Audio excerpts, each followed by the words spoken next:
মায়াপুরের দ্বিতীয় দিন সন্ধ্যাবেলা বেরিয়ে পড়েছিলাম আমরা সন্ধ্যে আরতি দেখতে। মায়াপুরে আসলে তুমি কিছু দেখো বা নাই দেখো কোনো যায় আসে না, কিন্তু সকালের আরতি আর সন্ধ্যের আরতি অবশ্যই কিন্তু দেখতে হবে। এই ড্রেসটা আমার কালকে পরার কথা ছিল, কিন্তু তোমাদের দাদাভাই বললো যে না আজকেও পরো, কালকে পরলে কোনো প্রবলেম নেই। আমরা একটু আগেই বাজারের দিকে বেরিয়েছিলাম জামাটা কিনতে, ওখান থেকে কিনে ফিটিং করে চলে এসেছিলাম বাড়িতে। বললো একটা ড্রেস কিনছি এত টাকা দিয়ে, তুমি একদিনের জন্যই পরবে কেন, তুমি আজকেও পরে নাও কালকেও পরবে। যদিও আমাদের একটু লেট হয়ে গেছিল তাই প্রচুর তাড়াহুড়োর মধ্যে ছিলাম। এখন প্রায় শেষের দিকে আরতিটা চলছে, কারণ 6:30 থেকে অলরেডি স্টার্ট হয়ে যায়। এই সন্ধ্যের দিকে মানুষের একটু আসা যাওয়াটা বেশি হয়, কারণ এই সময়টা প্রচুর প্রচুর ভিড় হয়। সকাল টাইমটা এতটাই ভিড় হয় যে ভেতরে ঢোকা যায় না ইস্কনে। আজকে মায়াপুরটাকে যেন সত্যি একটু বেশি সুন্দর লাগছে, চারিদিকটা পুরো আলোয় ভরা। দেখতে দেখতে কোথা থেকে যে দুদিন কেটে গেল। কালকে সকালে আমরা বাড়ি চলে যাবো। ইস্কনটা জুড়ে প্রতিদিন প্রচুর বড় করে মেলা বসে। আজকেই ভাবলাম যে মেলাটা ভালো করে ঘুরে দেখবো। আগের বারে যখন এসেছিলাম দেখেছিলাম যে ইস্কনের ভেতরেও মেলা বসতো, কিন্তু এখন সেটা বন্ধ হয়ে গেছে। মুখে শোনা নাকি বিয়ের পর হানিমুনে যায়, আমরা তার ব্যতিক্রম। আমরা গিয়েছিলাম তীর্থস্থান। আমরা কিন্তু আগে মায়াপুর এসেছিলাম, তারপরে দীঘা গিয়েছিলাম। মায়াপুর থেকে আসার কিছুদিন পরেই আমরা গিয়েছিলাম দীঘা। বুঝতেই পারছো লং ভিডিওতে এডিট করতে প্রচুর সময় লাগে, তাছাড়াও ভয়েস দিতে তো আরো বেশি সময় লাগে। আগেই আমাকে দীঘার ব্লগটা ছাড়তে হয়েছিল।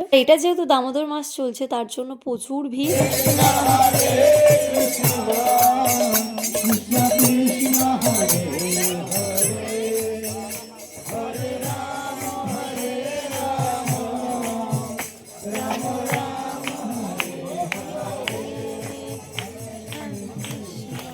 সময় ধরে ইস্কনের আরতি দেখার পর চলে এসেছিলাম আমরা এই মন্দিরটা দর্শন করতে। ইস্কনের ভেতরে যে মন্দিরেই তুমি দর্শন করো না কেন, কোথাও ক্যামেরা কিন্তু এলাও নেই, তার জন্য আমাদের ফোনটা রেখেই যেতে হয়েছিল। জানো তো এই মন্দিরটা কিন্তু একটা বিশেষ কোনো দিন ছিল, তার জন্য এখানে কেকও খাওয়ানো হয়েছিল, তার সাথে সবাইকে ভগবানের প্রসাদও দেওয়া হয়েছিল। এর থেকে বেরিয়ে চলে এসেছিলাম একটু মেলাতে। তো এই দোকানটায় বিভিন্ন ধরনের অনেক সুন্দর সুন্দর ব্যাগ দেখছিলাম, ওখান থেকে কয়েকটা ব্যাগও আমি নিয়েও ছিলাম। ভাবলো যে মায়াপুরে আসলাম যখন একটা এখান থেকে ফটো ফ্রেম নিয়ে যাবো ঠাকুরের। অনেকগুলো দেখেছিল, তার মধ্যে আমাদের একটা ইয়েলো কালারের পছন্দ হয়ে গেছে। আমরা যেহেতু অনেকটা দূরে নিয়ে যাবো তার জন্য ভালো করে বললাম প্যাকিং করে দাও। ওখান থেকে বেরিয়ে চলে গেছিলাম আমরা মাসির বিরিয়ানিতে। বাপরে বাপ, এখানে তো মাসিকে দেখাই যাচ্ছে না, এতটাই ভিড়। লাইনে দাঁড়ালে হয়তো আজকে আর পাবো, কি আর করা যাবে, পেটটা তো ভরাতে হবে। ওখান থেকে চলে গেছিলাম আমরা অন্য একটা দোকানে, এখানে নিয়েছিলাম রুটি আর তড়কা। ওটা এখানে শেষ করছি। ভালো লাগলে অবশ্যই কিন্তু লাইক করে দিও। বাই।